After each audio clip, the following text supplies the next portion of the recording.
মানিকগঞ্জের হরিরামপুর উপজেলার বাহিরচর মধ্যপাড়া নতুন মসজিদ সংলগ্ন ইট সলিং রাস্তার বেহাল দশা। সরেজমিনে গিয়ে দেখা যায় প্রায় ২০০ ফিট নতুন রাস্তার মধ্যে বিভিন্ন স্থানে ধসে পড়েছে।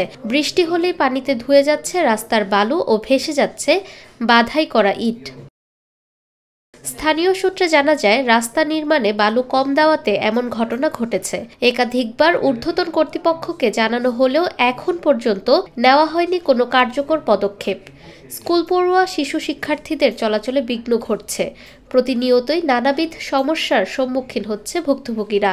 রাস্তা কাজ করছে ঠিকই, সেই কেদা খাবরি পোলাপানগুলো স্কুলে যাইতে পারে না, খুব সমস্যা। এনে পড়া করছে তার বেশি অসুবিধা হইতেছে। রাস্তাটা ভালো হলে হইলে পোলাপানগুলো স্কুল যাইতে পারবো, সুবিধা হইব। রাস্তাটা পরিপূর্ণভাবে কাজ হয় নাই, তবু যেটুকুই করছে এখন ভাঙ্গে পড়ে যাইতেছে। এই রাস্তা আবার মেরামত না করা পর্যন্ত রাস্তা ঠিক হইব না। এই রাস্তা এইভাবে তো আবার আরো বৃষ্টি হলে পরে আরো ভেঙে যাইব।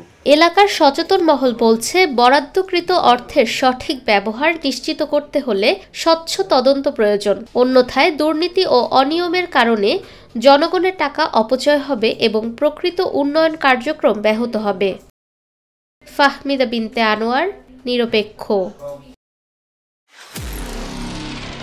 নিরপেক্ষ, সত্য প্রকাশে আপোষহীন।